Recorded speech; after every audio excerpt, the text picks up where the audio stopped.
Բարի լույս հայերը շարունակվում է Փան Արմենյանի եթերում, ծրագրի այս հատվածում մենք առաջարկում ենք տեսահոլովակի բացառիկ պրեմիերա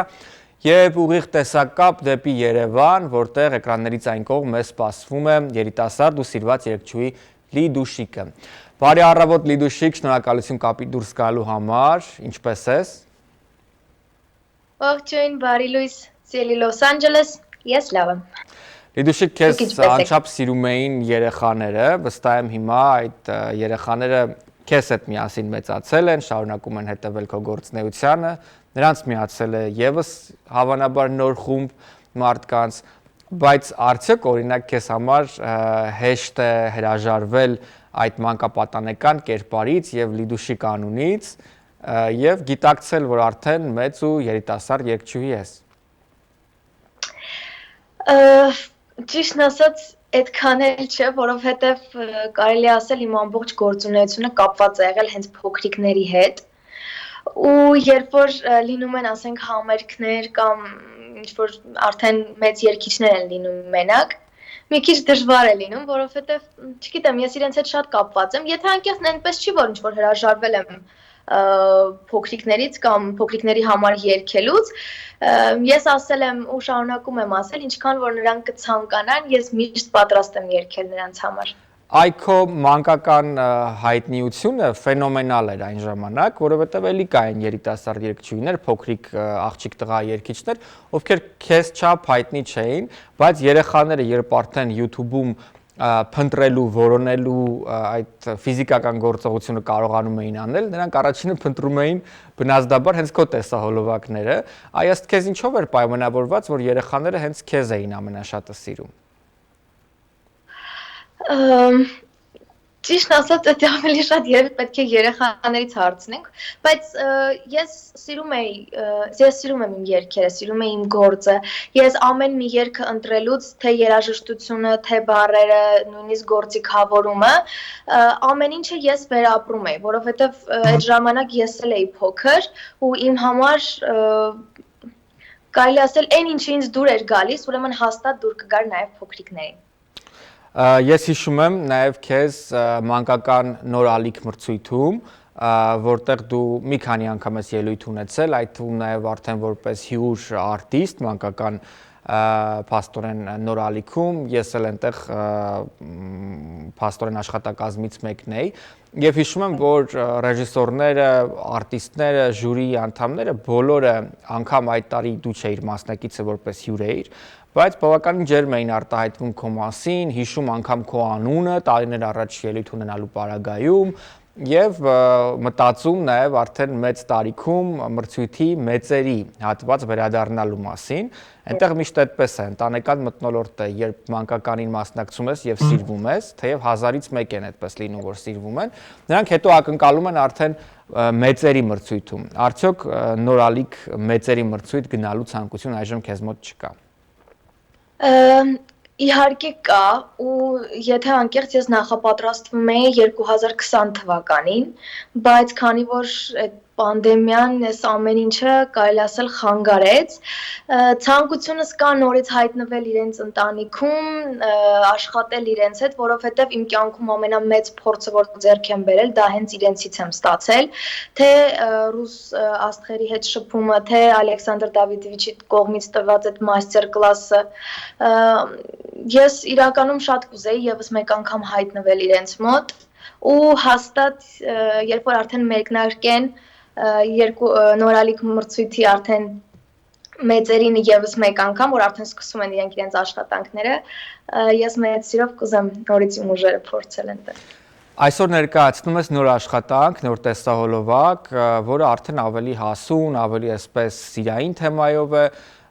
մի փոքր ներկայացրու այս փուլում քո գործունեությունը, այս փուլում քո երգացանկը, այնպիսին է Լիդուշիկի երաժշտական ճաշակը այժմ։ Դե քանի որ ես մեծանում եմ, երգացանկում արդեն կարևոր են դառնում սիրային թեմայով երգերը, երգը կոչվում է Լիքսեր, կարելի ասել արդեն 1 տարի է ինչ հենց երգը կա, երգի երաժշտությունը, խոսքերը եւ գործիքավորումը Արտեմ Վալտերինն է։ Մենք վաղուց էինք ուզում Արտեմի հետ աշխատենք, բայց այսպես ասած չէր ստացվում, այսինքն ես սպասում էի իրեն մտահղացման այդ մուսաներին եւ արդեն ունեի պատրաստի երկու գործ ու կարելի ասել մտածում էինք թե որ մեկը պետք է առաջինը թողարկենք Արտեմը ուղարկեց մի քանի տարբերակներ, ընտրեցի հենց այս լիքը սեր տարբերակը, ինքը հենց արդեն երաժշտությունը խոսքերով ընդհանուր կարելի ասել արդեն պատրաստի գործ էր։ Ընտրեցի այս երգը ու ինքը առաջ ընկավ մնացած իմ երկու ստեղծագործություններից, որ արդեն պատրաստ էին։ Ցավոք եղավ պանդեմիան, կորոնավիրուսը, ես չկարողացա նկարահանել տեսահոլովակ։ Հետո արդեն ուժ գտանք, փորձեցինք վերադառնալ արդեն մեր գործին, նկարահանեցինք տեսահոլովակը, ցավոք տեսահոլովակը նկարահանելուց մի քանի օր հետո սկսվեց պատերազմը եւ ամբողջ ընթացքում երևի թե չէի մտածում գործի մասին, նույնիսկ մոռացել եմ որ այնտեղ ինչ-որ աշխատանք ունեմ, արդեն չէի հետաքրքրվում մոնտաժային աշխատանքները կատարել են թե չէ։ Բայց վերջի շրջանում հասկացա, որ արդեն ժամանակն է նորից սկսելու, ճիշտ է ինձ համար մի քիչ դժվար էր տրամադրվելը, որովհետև վերջը երգը ուրախ էր, պետք է այն թողարկեի ու ավելի շատ երևի ոչ թե այդ քննադատություններից էի վախենում, այլ ես հենց ինքս իմ մեջ փորձում էի հաղթահարել այդ, որ կարողանայի երգը թողարկել։ Բայց ուժ գտա իմ մեջ, նշանակեցի օր, որ հենց այդ օրը պետք է լինի երգի պրեմիերան եւ ինչպես տեսնում եք։ Արտեմ Վալտերը ըստիս ամենաայսպես հետաքրքիր արտիստներից մեկն է ու գլխավոր հիթմեյքերը հայկական ժամանակակից շոու բիզնեսի ինձ համար, նրա գրած երգերը իսկապես 10 անգամ տարբերվում են մյուսների գրած գործերից։ Դու ինքդ նրա երկրպագուն էիր եւ հավանում էիր նրա գործերը, դրա համար դիմեցիր նրան։ Ես իր երգերը լսում եմ ու իմ playlist-ում կարելի ասել իր բոլոր երգերը ունեմ։ Ինձ դուր է գալիս ոճը, հա, ինձ դուր է գալիս իր ոճը։ Բայց օրինակ ես նրա հետ զրույցում փորձում էի դա պարզել, արի քեզնից դու ավելի այսպես անկեղծ կլինես եւ նաեւ վստահ եմ որ քո տարեկիցների հետ շատ ես շփվում, կունենաս այդ հարցի պատասխանը։ Որքան որ մասսայական է Արտեմ Վալտերի գործերը, բայց իմ կանխատեսումներով ու իմ սպասելով դա պետք է լիներ այսպես համահայկական հիթեր, որովհետև դրանց որակը, թեման, լուծումները իսկապես ֆանտաստիկ են եւ անգերազանցելի։ Ըստ քեզ ինչու չեղավ այնպես, որ բոլորը սիրահարվեն այդ երգերին, ինչպես ժամանակին օրինակ Հայքի քամի փչիներ կամ այլ հիթերը։ Ճիշտն ասած իմ կարծիքով այդքան էլ այդպես չի, որովհետև մեր երիտասարդության մեջ, հատկապես իմ հասակակիցների մեջ, իմ կարծիքով չկա այնպիսի մի մեկը, ով Արտեմի երգերից որևէ մեկը չգիտի։ Իր ամենահիթայինը հենց սկզբից այդ հուշերը, տարօրինակը, անփոխարինելի, ինքը երգեր կա, որոնք որ կարելի ասել համարյա թե բոլորը գիտեն։ Դե դա շատ լավ ցուցանիշ է, արի այժմ վերադառնանք կրկին քո երգին, ներկայացրու այն մեր հեռուստադիտողների համար, որից անմիջապես հետո կդիտենք։ Երգը սիրային թեմայով է, տեսահոլովակը սյուժետային ինչ-որ մի բան չունի իր մեջ, ուղղակի կերպարներով պարային գունեղ տեսահոլովակ է։ Ինձ թվում է կհավանեն, որովհետև մինչև առայսօր դեռ միայն լավ մեկնաբանություններ եմ ստացել, լավ կարծիքներ, հուսամ հենց այդպես էլ կշարունակվի, երգը կսիրվի ու ինչու՞ չէ կդառնա հիթ։ Շատ լավ, այժմ դիտում ենք Լիդուշիկի տեսահոլովակի բացառիկ պրեմիերան, որից անմիջապես հետո գովազդը ու մենք շարունակելու ենք զրույցը երիտասարդ երգչուհու հետ։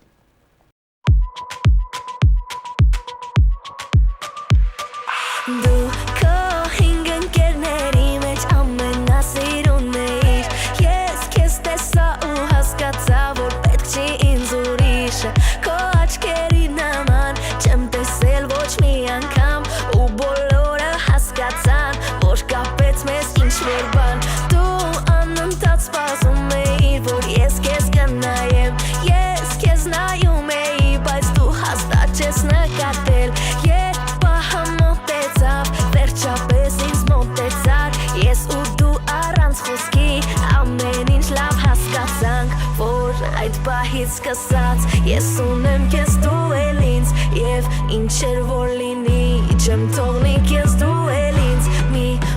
ուշացրու ասա որ սիրում ես ինձ մենակ ինձ Դու ուզում եմ լիքը սեր լիքը սեր Սերը շատ չի լինում էդ հաստատ գիտեմ Սերը գախնի մնա իմնա ոչ ոք չի մանա Ես ուզում եմ ամենա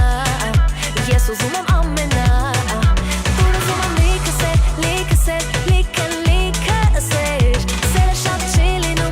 լինում էդ հաստատ գիտեմ Սերը գախնի մնա իմնա ոչ ոք չի մանա Ես ուզում եմ ամենա Ես ուզում եմ ամենա Դու աստես եկել ես մեկ ուրիշ մոլորակից Դու յուրահատուկ ես տարբերվում ես բոլորից Ես քեզ սիրահարվեցի այն պահից երբ քեզ տեսա Երկուսով էլ հասկացանք սերա էլ կասկած չկա Քո ամեն մի խոսքը ինձ հանում ա վերև Ես օդերով եմ մտածել եմ ավելի հետև Դու ինձ ստիպում ես որ ավելի բարի անամ Ես էլ ենթարկվում եմ քեզ հասկանում ամեն անգամ Որ այդ պահից սկսած ես ունեմ քեզ դու էլ ինձ Եվ ինչեր որ լինի չեմ թողնի քեզ դու էլ ինձ Մի ուշացրու ասա որ սիրում ես ինձ մենակ ինձ Դու ուզում եմ լիքը սեր Սերը շատ չի լինում էդ հաստատ գիտեմ Սերը գախնի մնա իմնա ոչ ոք չի մանա Ես ուզում եմ ամենա Ես ուզում եմ ամենա Դու ուզում եմ լիքը սեր Սերը շատ չի լինում էդ հաստատ գիտեմ Սերը գախնի մնա իմնա ոչ ոք չի մանա Ես ուզում եմ ամենա Ես ուզում եմ ամենա Դու ուզում եմ լիքը սեր Սերը շատ չի լինում էդ հաստատ գիտեմ Սերը գախնի մնա իմնա ոչ ոք չի մանա Ես ուզում եմ ամենա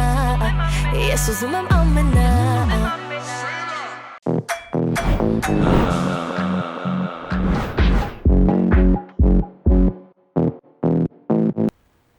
Մենք շարունակում ենք Բարի լույս հայերը Փան Արմենյանի եթերում, տեսահոլովակի բացառիկ պրեմիերա էր քիչ առաջ մեր եթերում, Լիդուշիկներ, նա ներկայացնում էր իր նոր գործը Լիքը սեր, որը հասանելի է ինչպես Ռադիո Ջանի եթերում, այնպես էլ նաև Փան Արմենյանի եւ YouTube-ում, իսկ մենք շարունակում ենք զրուցել նրա հետ։ Լիդուշիկ, այնպես է ստացվել, որ Հայաստանում շոու բիզնեսը շատ է վերջին շրջանում տարբերվում համաշխարհային թրենդերից։ Եթե Միացյալ Նահանգներում, Եվրոպայում, Ռուսաստանում ամենամասսայականը դրանք թինեյջեր, երիտասարդ, դեռահաս արտիստներն են, Միացյալ Նահանգներում Սելենա Գոմես, Արիանա Գրանդե, Թեյլոր Սվիֆթ, որը մի քիչ մեծացել է, բայց այդ տարիքից էր հայտնի, նրանք միլիոնավոր լսարան ունեն, համերգներ են ապահովում, մրցանակաբաշխություններում նրանք առաջինն են, այսինքն նրանցից հետո են գալիս ավագ սերունդը։ Ռուսաստանում եւս դա այդպես է, underground-ից մինչև A-list արտիստներ, նրանք աշխատում են խնդրել, որպեսզի վերջիններից հետ զուգերգ կատարեն, անգամ, չգիտեմ, Բասկովն ու Կիրկորովն են նրանց հետ խնդրում, որպեսզի դուետ կատարեն։ Հայաստանում, չգիտեմ ինչպես եւ չգիտեմ ինչ տրամաբանությամբ, շարունակում են մասսայական մնալ, այսպես ռեստորաններում երգող արտիստների տեսքով արտիստները ու ավագ սերունդը։ Ինչու, որովհետեւ երիտասարդները հետաքրքրված չեն այլևս փոփ ինդուստրիայով։ Այ օրինակ ինչու է այդպես, որ տարբերվում ենք մենք համաշխարհային թրենդերից նաեւ այդ առումով։ Ուղղակի երևի թե երիտասարդության պահանջը մի փոքր այլ է,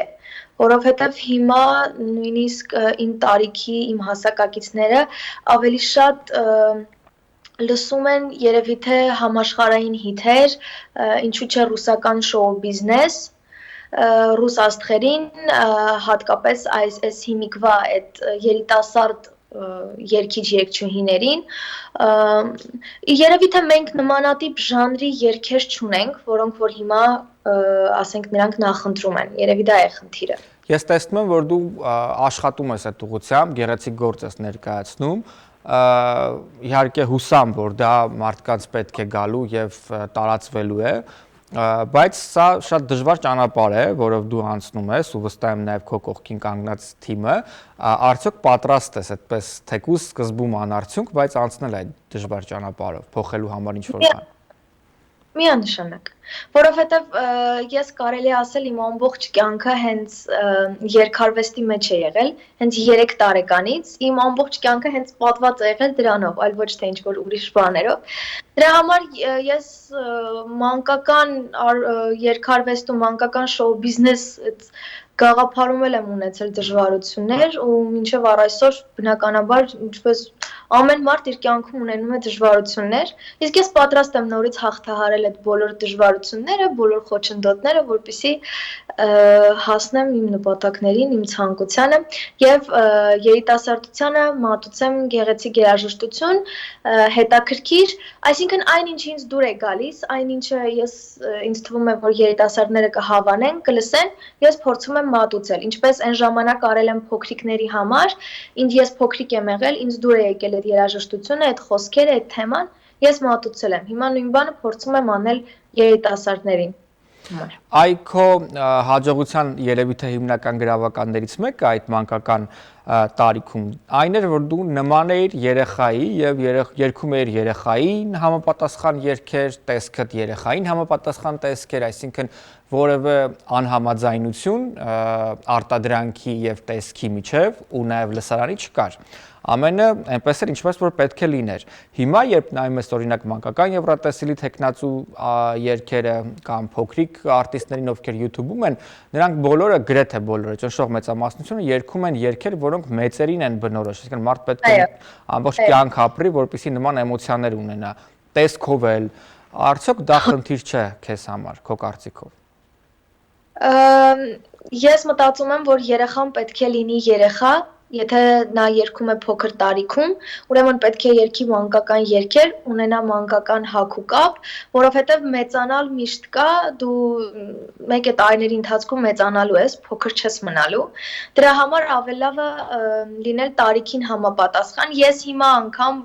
եթե անկեղծ փորձում եմ իմ թեկուզ այդ տեսահոլովակում ինչ-որ թեթև ակցենտ ասված ցույց տամ, որ ես արդեն մեծացել եմ, իմ տարիքը արդեն պես չի որ փոքր է, բայց էլի չեմ փորձում շատ մեծանալ, որովհետև գիտակցում եմ, որ մեկ է մեծանալու եմ, կորցնելու եմ այդ երիտասարդ այդ թինեյջեր հասկացողությունը, դրա համար փորձում եմ ինչքան կարող եմ ինձ պահել իմ տարիքին համապատասխան ու երգել հենց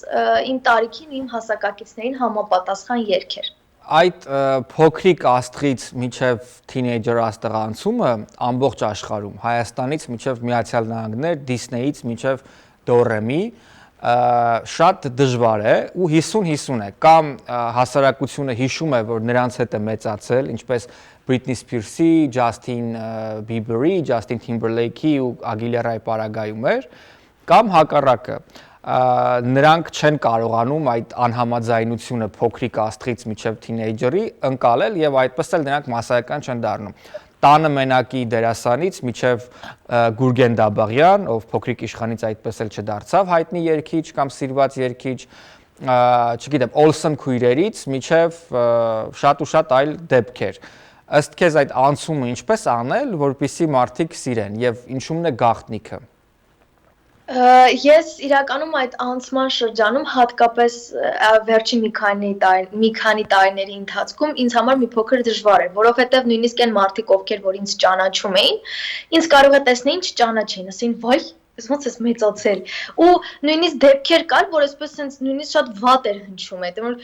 ոնց որ հասնին ինչ ես մեծացել կամ ինչի համար ես մեծացել, նման արտահայտություններ էին արում ու ես փորձում եմ անդադ հասկացնել, որ ես արդեն մեծացել եմ, ես փոքր չեմ։ Այդ մի քիչ դժվար է ճիշտն ասած անցումը ու հիմա ես կարելի ասել արդեն ինձ փորձում են ընկալել, որ ես մեծացել եմ, նոր են փորձում ընկալել։ Այդ մի քիչ դժվար է ու այո, կա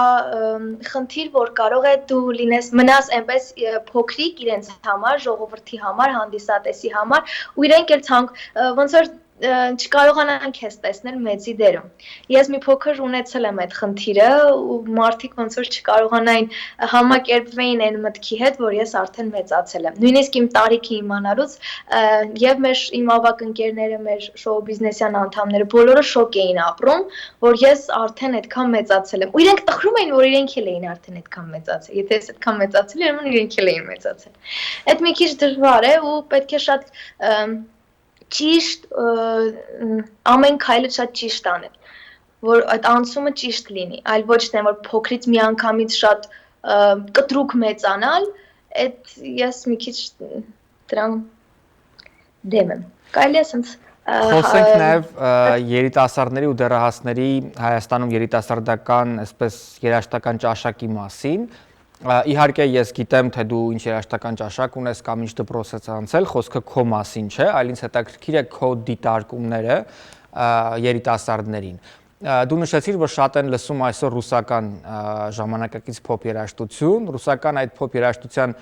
ճնշող մեծամասնությունը, որ այսօր հայտնի է, որոնք այսպես լղոզած լեզվով են խոսում անհասկանալի բառերով, նրանց ճնշող մեծամասնությունը ծագումով ադրբեջանցի է եւ հայկական TikTok-ում ու Instagram-ում մենք բազմաթիվ հրապարակումներ ենք տեսնում, որ կամ իմանալով կամ անգիտակցաբար, հուսանք անգիտակցաբար դպրոցականներն ու երիտասարդները տարածում են այդ երգերը։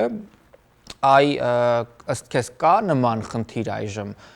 Կրկնում եմ, որ խոսքը քո մասին չէ, ես ծանոթ եմ քո երաժշտական ճաշակին, այնց հետաքրքիր է քո դիտարկումները։ Ինձ թվում է հիմա արդեն կա այդ խնդիրը։ Հիմա արդեն երկար ժամանակ է, երևի թե կա այդ խնդիրը ու նույնիսկ երևի թե վիդեոներ էին հանդիպում, որ երեխաները ինչ-որ տրենդներ էին անում այդ երգերի տակ, երևի թե դրանք վաղուց են արել կամ նոր է ինչ-որ հայտնվել համացանցում կամ նոր են քո աչքին ընկնում, այնպես որ մեկնաբանությունները մեկ-մեկ հետևում էի ու տեսնում էի, որ գրում էին ինչի եք իրենց երգերի տակ վիդեոներ անում, հիմա արդեն կա այդ կա, աշխատում են ընդհանրապես իրենց երգերը չլսել, չհետաքրքրվել իրենց արտիստներով, ովքեր որ ունեն այդ երկրի ծագումը։ Ես անձամբ ինձ շրջապատող երիտասարդները աշխատում ենք ընդհանրապես չհետաքրքրվել իրենց աստղերով։ Շնորհակալություն Լիդուշիկ, քեզ մաղթում ենք իսկապես նոր ու մեծ հաջողություններ։ Հուսանք, որ կկարողանաս կրկնել քո հաջողության այդպես ալիքը, որը որ դեռահասության շրջանում այժմ եւս սպասվում է։ Այս պայն դիտում ենք Լիդուշիկի եւս մի տեսահոլովակ, որից հետո մենք վերադառնում ենք կրկին եթեր շարունակելու Բարի լույս հայերը։ Մնացեք մեզ հետ։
Ah.